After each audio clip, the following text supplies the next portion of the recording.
Hi friends, welcome back to my YouTube channel Kunj English 01। अभी तक आपने इस चैनल को सब्सक्राइब नहीं किया है तो चैनल को सब्सक्राइब कीजिए, लाइक कीजिए, कमेंट कीजिए और अपने दोस्तों के साथ जरूर शेयर कीजिए। तो बने रहिए। हम आपको आज हिंदी का एक चैप्टर है, हमारा जो बिहार बोर्ड में क्वेश्चन आता है, हमारे बिहार बोर्ड में हिंदी का एक बुक है दिगंत भाग 2 और उसका जो पहला लेसन है उस पहला लेसन का नाम है बातचीत और इसके जो लेखक है वो लेखक है बालकृष्ण भट्ट। तो मैं आपको इस चैप्टर के बारे में थोड़ी सी बात बता देता हूं। बातचीत चैप्टर में लेखक आपको यह बताना चाहते हैं कि बातचीत एक कला है, हम लोग को ईश्वर के द्वारा प्रदान की गई एक ऐसी शक्ति है, एक ऐसी कला है जिसके द्वारा हम लोग बातचीत करते हैं या हम अपने मन के अंदर की व्यथा को, पीड़ा को, दर्द को, दुख को, सुख को हम दूसरों के सामने प्रकट करते हैं। अब इसमें कहते हैं कि अगर हमें बोल चाल की क्षमता अगर नहीं होता, हमें वाक शक्ति अगर हमें नहीं होता तो हम लोग लंज पुंज ऐसे बैठे किसी कोना में बैठे रहते। ऐसे जैसे इमेजिन करो जरा आप लोग कि मान लो 4 आदमी है और चारों गूंगा है। जरा थोड़ा इमेजिन कर लो, चारों गूंगा है, कोई एक कोना में बैठा हुआ, कोई उस कोना में बैठा हुआ, कुछ उस कोना में बैठा हुआ, कुछ उस कोना में बैठे हुआ है। अब जरा बताओ, जब उसमें बोलने की शक्ति नहीं है तो वो बात कैसे करेगा? अब ऐसे जैसे देख लो, इशारे में वो इसे इधर करेगा, वो इधर करेगा, लेकिन कोई किसी की बात को नहीं समझ पाएगा। और जब किसी की बातों को कोई व्यक्ति नहीं समझ पाएगा तो आप समझ सकते हो कि हम कैसे एंटरटेनमेंट करेंगे। अर्थात आप ऐसे कह सकते हो कि बातचीत एक ऐसी जरिया है जिसके द्वारा मनुष्य अपने आप को एंटरटेन करता है, मनोरंजित करता है। जब आदमी को मन नहीं लगता है या कोई काम नहीं होता है तब आपस में 4 लोगों साथ बैठ करके और वहां पर लंबे लंबे हाँकने लगता है और गपशप चलने लगता है, जिसमें कुछ अलग अलग पीढ़ियों की बात दिया गया, जिसमें हम आपको एक एक पॉइंट करके यहाँ पर बताने वाले हैं। बट हम आपको थोड़ी सी समरी सारांश टाइप में बता देते चैप्टर समझ में आ जाए। तो इसमें कहा गया है कि वाक शक्ति अगर मनुष्य को जो भगवान ने दिया वो बहुत बड़ी शक्ति दिया। इसके द्वारा हम लोग क्या करते हैं, एक व्यक्ति दूसरे व्यक्ति के साथ अपने दुख सुख को प्रकट कर पाते हैं। अब ये बोलने की जो क्षमता होती है, इस बोलने की क्षमता को बोला जाता है आर्ट ऑफ कन्वर्सेशन। और ये आर्ट ऑफ कन्वर्सेशन ना यूरोप के लोगों में बहुत बढ़िया है, हम लोग इधर से ज्यादा बढ़िया यूरोप के लोगों में है, क्योंकि उसको पता होता है कि बात कैसे किया जाता है और बात ऐसी होना चाहिए, आप ऐसे बोलो जो सामने वाला व्यक्ति जब आपकी बातों को सुने तो उसके दिल को सुकून मिले, मजा आए, आपको सुनने के प्रति उसकी लालसा बढ़े। ये होती है बातचीत की क्षमता, बातचीत की शैली, जिसको हम लोग आर्ट ऑफ कन्वर्सेशन कहते हैं। इसमें एक बात का और ध्यान रखा जाता है कि जब किसी व्यक्ति से आप बात करते हो तो ये नहीं कि सिर्फ अपनी ही बातें आप कहते चले जाओ, आप सामने वाले व्यक्ति को भी बोलने का पूरा मौका प्रदान करो, उसे भी बोलने दो। आप बोल रहे हो और साथ में उसे भी बोलने दो। जब इस प्रकार की क्षमता जब हो जाती है तब इसको हम लोग बोलते हैं आर्ट ऑफ कन्वर्सेशन। हम लोग इसे नाम क्या देते हैं? आर्ट ऑफ कन्वर्सेशन, यानी बोलने की इसी क्षमता को हम लोग नाम देते हैं आर्ट ऑफ कन्वर्सेशन। इसमें एडिसन साहब कहे हुए हैं कि जो वो अभी जॉनसन के बारे में एक कहानी भी इसमें प्रचलित है। एक रॉबिन्स क्रूसो नाम का एक व्यक्ति रहता है, वो व्यक्ति बहुत दिनों तक, लगभग 15-16 सालों तक हमारे जन्म से लेकर के वो किसी व्यक्ति के संपर्क में नहीं आता है और फर्स्ट टाइम वो किसी व्यक्ति की बात सुनता है तो उसको लगता है मानो जैसे कुछ अजीब चीज, कुछ अलग चीज महसूस होता है। मतलब क्या हुआ कि वो व्यक्ति लोगों के बीच में नहीं था, लोगों की बातचीत को नहीं सुना था, वो बातचीत की कला उसमें डेवलप नहीं हुआ था। तो इस प्रकार से हम लोग कह सकते हैं कि अगर हमें वाक शक्ति नहीं होती तो हम लंच पुंज पड़े रहते, और वाक शक्ति ईश्वर के द्वारा दी गई सबसे प्रमुख वरदान में से एक है। तो चलिए हम इस चैप्टर को पॉइंट बाय पॉइंट हम आपको कुछ बताने वाले हैं, जिससे एक इस छोटे से वीडियो से आपका पूरा चैप्टर कंप्लीट हो जाएगा। यानी ऑब्जेक्टिव से लेकर सब्जेक्टिव तक सारा चैप्टर आप बड़े आसानी से सॉल्व कर पाएंगे। तो चलिए मैं आपको सबसे पहली बात बताता हूं। इस चैप्टर जो है हमारा बातचीत, इस बातचीत चैप्टर के जो रचयिता है, लेखक है, वो है आपको बालकृष्ण भट्ट। अब देखिए, बालकृष्ण भट्ट निबंधकार है और एक्चुअली में निबंधकार के साथ साथ वो पत्रकार भी है। अब ऑब्जेक्टिव में क्वेश्चन पूछ देगा, बालकृष्ण भट्ट एक डैश है, अब ऑप्शन में दे देगा निबंधकार, पत्रकार, पोस्ट में फिर तीसरा ऑप्शन में दे देगा निबंधकार और पत्रकार, और चौथा में दे देगा इनमें से कोई नहीं। तो हम लोग यहां पर मारेंगे, ऑप्शन हो जाएगा निबंधकार और पत्रकार दोनों वाले में। अगर केवल निबंधकार देता है तो उसमें टिक मारेंगे, अगर केवल पत्रकार देता है तो उसमें टिक मारेंगे। तो ऑप्शन हम लोग वहां पर देखेंगे। इसलिए हम आपको पूरी जानकारी दे दे रहे हैं कि बालकृष्ण भट्ट एक निबंधकार के साथ साथ एक पत्रकार भी थे। और एक बात मैं आपको और बता दूं कि बालकृष्ण भट्ट साहब जो है ना, एक हिंदी पत्रिका का भी संपादन किया था, और इस पत्रिका का नाम था प्रदीप। याद रखिएगा, इन्होंने किस पत्रिका का संपादन किया था? प्रदीप नामक एक हिंदी पत्रिका थी, और इस हिंदी पत्रिका का संपादन किसने किया था? बालकृष्ण भट्ट साहब ने किया था। चलिए अब बालकृष्ण भट्ट साहब का जीवनी में थोड़ा देख लेते हैं। तो इनका जो जन्म है बालकृष्ण भट्ट का, उनका जन्म हुआ 23 जून 1844 को। तो याद रखेंगे जन्म कब है? 23 जून 1844 को। ऑब्जेक्टिव में क्वेश्चन आएगा कि बालकृष्ण भट्ट का जन्म कब हुआ था, तो याद रहे 23 जून 1844 को। और इनकी मृत्यु कब हुई? तो इनकी मृत्यु हुई थी 20 जुलाई 1914 को। बुक में हालांकि सिर्फ ईयर दिया हुआ है, इसलिए मैं आपको पूरा दे दे रहा हूं कि भाई अगर डेट भी दे दे तो आपको दिक्कत नहीं हो। तो जन्म है 23 जून 1844 और मृत्यु है 20 जुलाई 1914 को। ये रिमेंबर करने वाली चीजें, इसको याद रख लेना। और इनकी माता का नाम पार्वती देवी। रिमेंबर रखिएगा, बालकृष्ण भट्ट के माता का नाम क्या है? पार्वती देवी। और इनके जो पिताजी जो थे, उनके पिताजी का नाम है बेनी प्रसाद भट्ट। और एक बात इनके माताजी के बारे में मैं थोड़ा आपको बता दूं कि इनकी माताजी जो थी ना, वो सुसंस्कृत महिला थी। मतलब संस्कृत का एक अच्छे खासा जो कहता है ज्ञान है ना, वो उनको प्राप्त था। और बालकृष्ण भट्ट का जो बचपन का जो जीवन था, यानी प्रारंभिक पढ़ाई जो थी, वो इनकी माता के देख रेख में ही संपन्न हुआ। और इनकी मां चूंकि संस्कृत के एक अच्छे जानकार थी, इसलिए वो अपने बेटे यानी बालकृष्ण भट्ट को एक अच्छा शिक्षा के साथ साथ संस्कार भी उन्होंने बहुत अच्छा प्रदान किया, जिसके कारण आगे जाकर बालकृष्ण भट्ट साहब एक अच्छे लेखक, निबंधकार, पत्रकार के रूप में प्रचलित और विख्यात हुए। उसके बाद इनका निवास स्थान की बात किया जाए तो इनका जो जन्म स्थान है ना, वो इलाहाबाद है। आज के डेट में प्रयागराज आ जाएगा। अगर ऑप्शन में इलाहाबाद ना देकर प्रयागराज दे दे तो हमें कंफ्यूज नहीं होना है, इलाहाबाद का है या प्रयागराज का है। तो इलाहाबाद, प्रयाग, या कभी कभी स्टेट का नाम दे देगा उत्तर प्रदेश। अब इसमें क्वेश्चन क्या कर देगा, बालकृष्ण भट्ट साहब का जन्म कहां हुआ? बिहार, उत्तर प्रदेश, झारखंड, इस तरह का। तो हम लोग यहां पर टिक मारेंगे उत्तर प्रदेश में। ठीक है, तो इलाहाबाद उत्तर प्रदेश जो आज के डेट में किस नाम से प्रचलित है? प्रयागराज के नाम से प्रचलित है। नेक्स्ट देखिएगा, इनके द्वारा इनकी प्रमुख रचनाएं क्या है?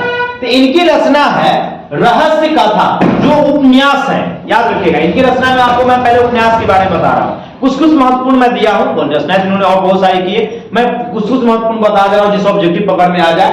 रहस्य कथा, नूतन ब्रह्मचारी, रहस्य कथा, नूतन ब्रह्मचारी, हमारी घड़ी, गुप्त बैरी, 100 अजान 1 सुजान, रसातल यात्रा, उचित दक्षिणा और सद्भावना का अभाव। ये इनके द्वारा रचित प्रमुख उपन्यास है। अब इनकी जो नाटक है, नाटक में पद्मावती इनकी बहुत ज्यादा प्रचलित नाटक है। याद रखिएगा, पद्मावती के लेखक या रचयिता कौन है? तो पद्मावती के रचयिता बालकृष्ण भट्ट साहब है। किरातन सुनिए, इनकी भी लेखक आपको बालकृष्ण भट्ट साहब है। साथ ही साथ वेनी संहार, क्या याद रखिएगा? वेनी संहार, वेनी संहार का भी नाटककार कौन है? बालकृष्ण भट्ट साहब। फिर कहते हैं शिशुपाल वध, नवदात दमयंती, शिक्षादान, चंद्रसेन, उसके बाद है सीता वनवास, मेघनाथ वध और वीरेंद्रलला। वीरेंद्रलला के बारे में कौन नहीं जानता, जो अर्जुन का एक रूप है, तो आप याद ही होगा। उसकी रचयिता भी कौन है? बालकृष्ण भट्ट साहब ही है। अब मैं आपको इसकी कुछ प्रहसन बता दूं। प्रहसन में इन्होंने लिखा था, जैसा काम वैसा परिणाम, नई रोशनी का विषय, आचार विडंबना। ये इनकी द्वारा प्रहसन है। और साहित्यिक विशेषता में आपको मैं बता दूं, ये विशेषता थोड़ा याद रखना है। कभी कभी क्वेश्चन क्या पूछ देगा कि बालकृष्ण भट्ट किस युग के लेखक या निबंधकार है? आंसर याद रखिएगा, बालकृष्ण भट्ट भारतेंदु युग के निबंधकार है।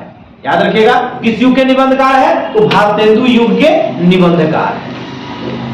और ये अपने युग में बहुत मुखर व्यक्ति थे। मतलब किसी भी विषय पर इनको लिखने से, किसी भी विषय पर इनको बोलने से कोई परेशानी या परहेज नहीं था। बड़े आसानी से कि कोई भी टॉपिक होता, कोई भी कितना भी सेंसिटिव मुद्दा हो, कोई भी कितना ज्वलंत मुद्दा हो, ये वहां पर पीछे नहीं रहते थे। बड़े आसानी से, बड़े अच्छे ढंग से उस मुद्दा को या अपने कहानी के द्वारा, निबंध के द्वारा, उपन्यास के द्वारा बहुत अच्छे ढंग से व्याख्या करते थे, प्रचलित करते थे या लोगों के सामने प्रस्तुत करते थे। और इनमें उन्होंने कौन कौन सा मुद्दा उठाया? तो सबसे बड़ा मुद्दा उठाया उन्होंने बाल विवाह पर, स्त्री शिक्षा पर, महिला की स्वतंत्रता पर, कृषक की स्थिति पर, साथ ही साथ अंग्रेजी शिक्षा पर और देश प्रेम पर, अंधविश्वास, इन सारे जो मुखर विषय था जिस पर कोई बोलना नहीं पसंद करता था, जिस पर कोई कहना नहीं पसंद करता था, इन सारे मुद्दाओं पर इन्होंने रचना किया, इन्होंने उपन्यास वगैरह लिखा, साहित्य इन्होंने लिखा, जिससे लोगों के अंदर में क्या आ जाए? जागृति आ जाए, लोग इसके प्रति उत्सुक हो, लोग इन सारी बाधाओं को तोड़े और उससे आगे निकलकर अपने जीवन को बेहतर करें। तो इन सारी मुद्दाओं को इन्होंने लिखा। तो ये था। अब हम आपको कुछ चैप्टर से कुछ बातें मैंने पॉइंट आउट किया है कि इन सारी पॉइंट पर हम लोग अगर गौर से पढ़ ले तो चैप्टर बड़े आसानी से, इसका सारांश, समरी या क्वेश्चन ऑब्जेक्टिव बड़े आसानी से बन जाएगा।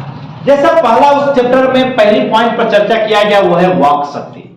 तो मैं आपको जैसे शॉर्ट में थोड़ा कहानी के बारे में बताया था, उसमें बताया था कि वाक शक्ति जो है ना, वो ईश्वर यानी गॉड के द्वारा दी गई सबसे प्रमुख वरदानों में से एक है। हमें आंख भी दिया, नाक भी है, मुंह भी है, कान भी है, बहुत सारी चीजें हैं। तो ये भी हमारे लिए बहुत सेंसिटिव चीज है। अगर आंख नहीं होती तो हमारे लिए दुनिया रंगीन ही नहीं होता, ब्लैक एंड व्हाइट होता। कहावत है हमारे गांव समाज में कि अंधा को जगले के अंधा के सुतले का। इसका मतलब ये हुआ कि अगर अंधा वो जग भी जाए तो क्या फर्क पड़ता है, और सोया भी रहे तो क्या फर्क पड़ता है। इसलिए हमें रोशनी की अत्यंत आवश्यकता है। जितनी हमें आंख की आवश्यकता है रोशनी की, उतनी ही आवश्यकता है हमें वाक शक्ति की। अगर हम में वाक शक्ति नहीं होता तो हम लंज पुंज किसी कोना में बैठे रहते। कोई व्यक्ति चार आदमी बैठा हुआ है, कोई किसी से बोल नहीं रहा है और आदमी बहुत ही बुरा फील करता। और बातचीत के द्वारा हम अपनी मन की शक्ति को, हमने अपनी मन की बात को, मन की पीड़ा को, दुख को प्रकट कर देते हैं।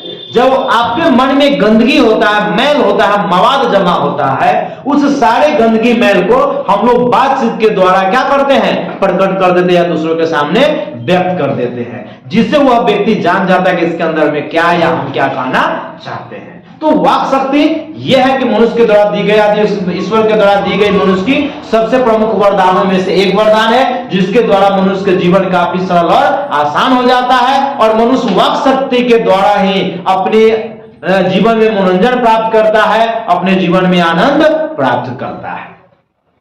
अब है रॉबिन्स क्रूसो। इसके बारे में मैंने आपको चर्चा किया था कि रॉबिन्स क्रूसो एक ऐसा व्यक्ति था कि जब इन्होंने जन्म लिया तो कुछ दिनों के बाद इनको एक शिप पर, जहाज पर छोड़ दिया गया और बहुत दिनों यानी 16-17 सालों तक इनको जो है वहीं जहाज पर रहने दिया गया। इनको मनुष्य से कोई संपर्क ही नहीं हुआ।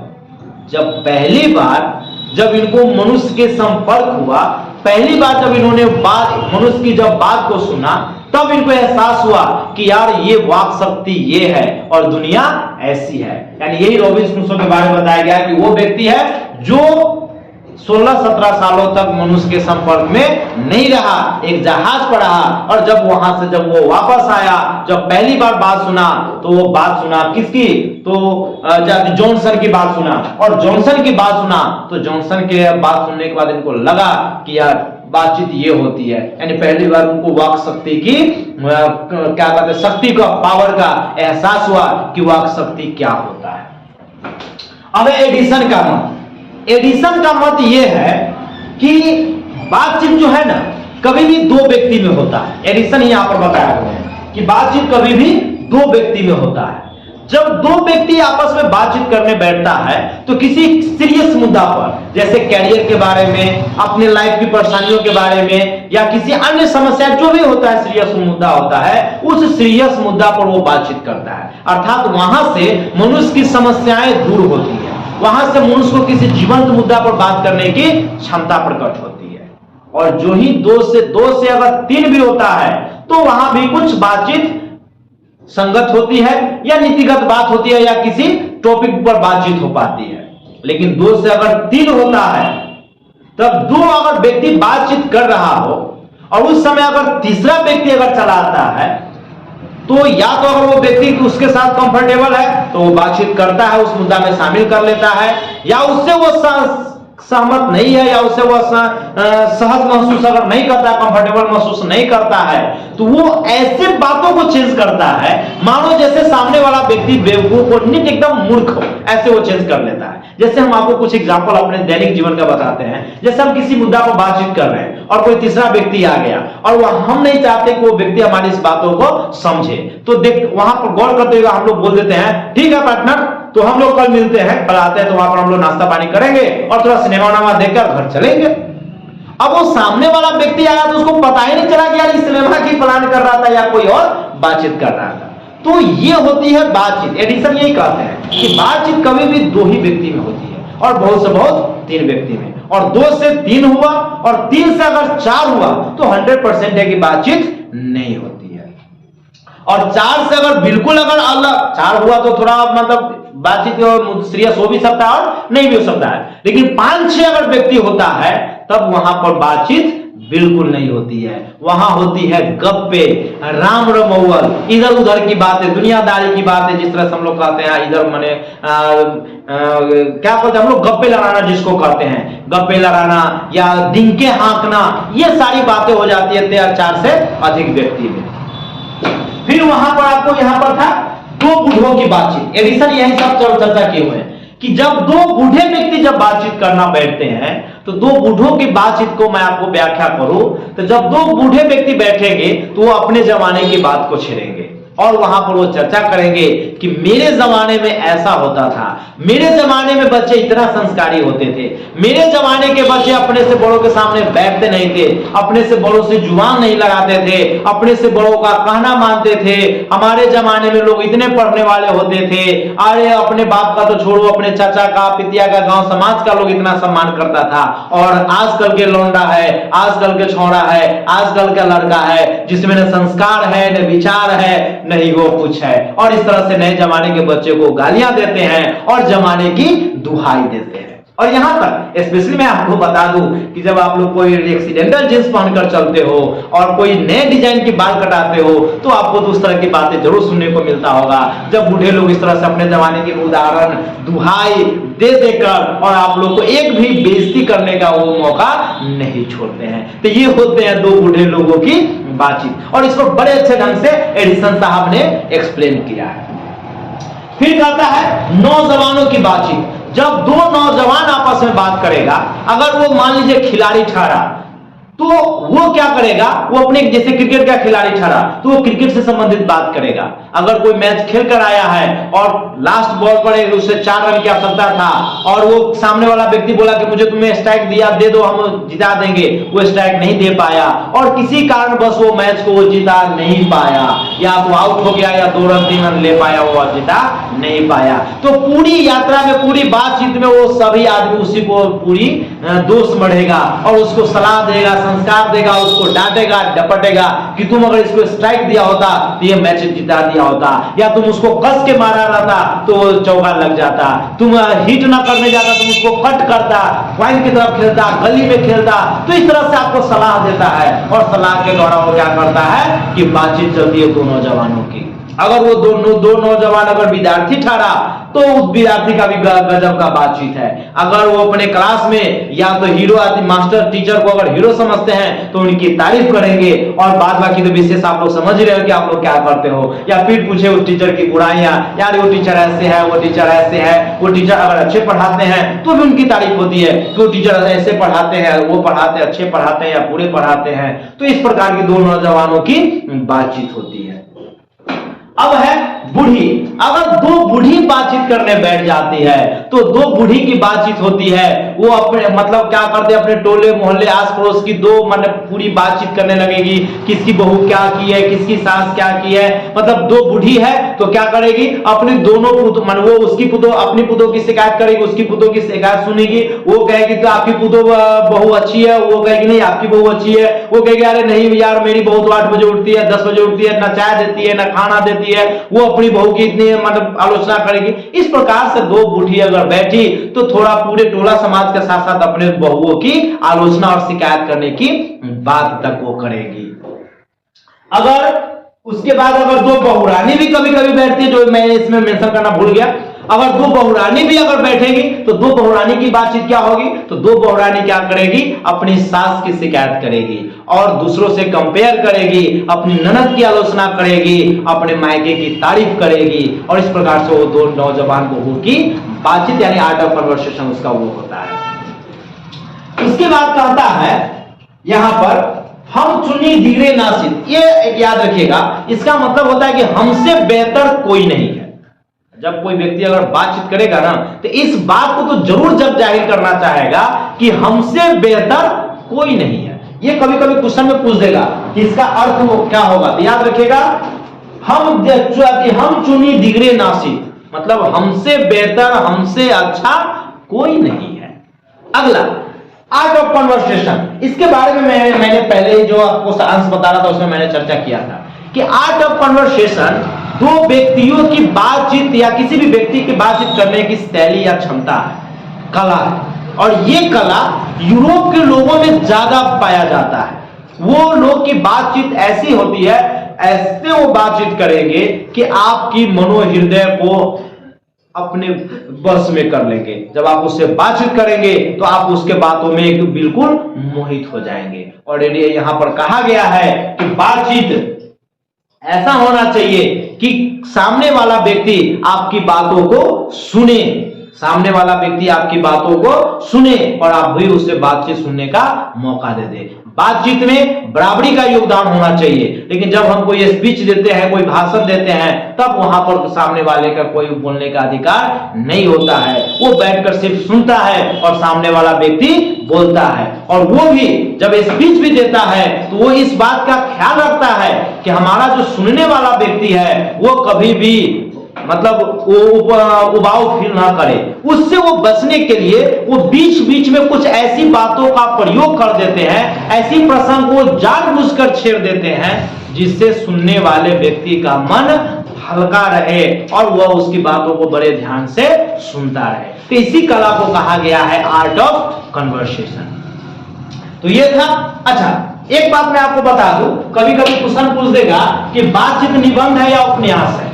तो बातचीत निबंध है या उपन्यास है, इसकी जानकारी आपको रटिए नहीं। मैं आपको थोड़ा सा एक बात बताता हूं, आपको जीवन भर याद रहेगा उपन्यास और अंतर में क्या अंतर है। आप देखते बता दोगे क्या है। देखिए, उपन्यास होता है निबंध और कहानी। निबंध और कहानी में क्या अंतर है?